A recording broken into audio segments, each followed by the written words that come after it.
Welcome to Agenda News Tube.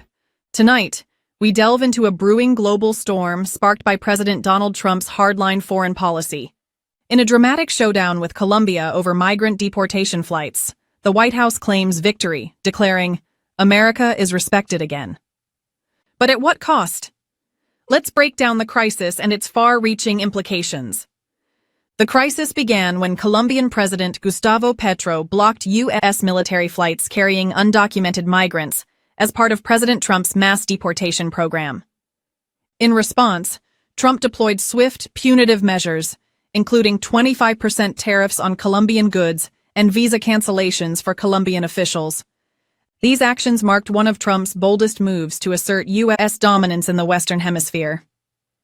After hours of tense negotiations, the White House announced late Sunday that Colombia had backed down, agreeing to accept deportation flights, including on military aircraft. Trump wasted no time claiming victory. White House Press Secretary Caroline Leavitt declared, "Today's events make clear to the world that America is respected again. President Trump will continue to fiercely protect our nation's sovereignty." Petro's reversal represents a concession to U.S. power and Trump's aggressive style, but it also sends ripples across Latin America, showing the high cost of opposing Trump's policies. The stakes were high for Colombia.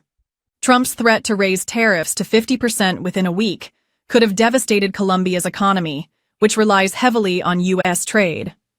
Maria Claudia Lacouture, head of the Colombo-American Chamber of Commerce, warned that such tariffs would cause immediate and devastating effects. Meanwhile, Petro's defiant comments on social media, including calling Trump's view of Colombians as racially biased, raised tensions further.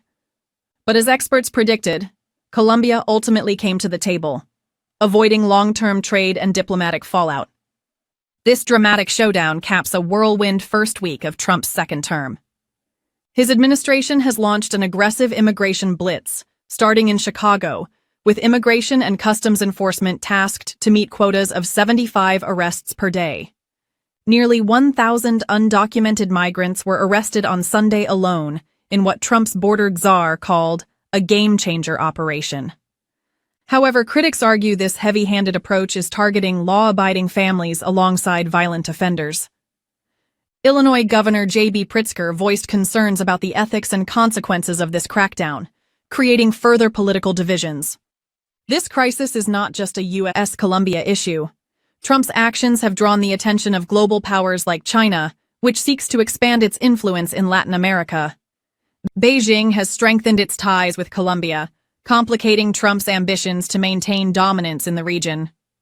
Meanwhile, Trump's broader geopolitical moves, including controversial plans for the Middle East, and his against nations like Panama and Denmark, suggest an aggressive strategy that could alienate allies and trigger new global tensions. As President Trump barrels ahead with his agenda, including promises of tax cuts and expanded deportation efforts, questions remain about the long-term impact of his policies.